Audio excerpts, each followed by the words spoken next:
Labis ang pasasalamat ng pamahalaan, gayon din ng Kamara sa pagbibigay ng United Arab Emirates ng royal pardon sa ilang Pilipinong convicted sa bansa ngayong panahon ng Ramadan. Ang buong detalye ay hahatid ni Simon O. Salamat si Pangulong Ferdinand R. Marcos Jr.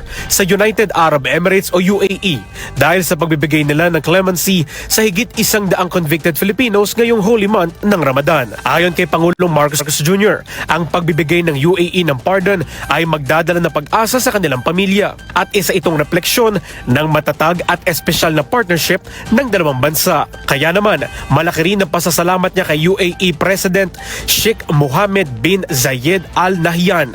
Nanindigan din ang gobyerno ng Pilipinas sa kanilang commitment para mapalakas ang relasyon sa pagitan ng dalawang nasyon sa pamamagitan ng act of kindness para sa patuloy na kooperasyon sa mga susunod na taon.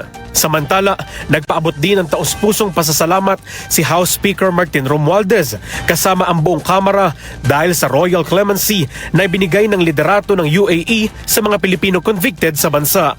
Aniya, isang hakbang ito upang ipakita ng UAE ang kanilang paninindigan at paghahabag sa pagbibigay ng patas na hustisya para sa lahat.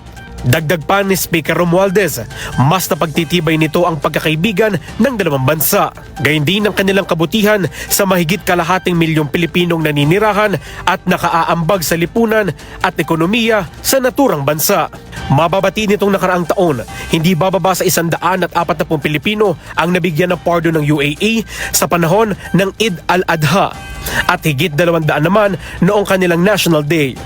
Para sa totoong balita sa Bagong Pilipinas, Simon O, Congress News.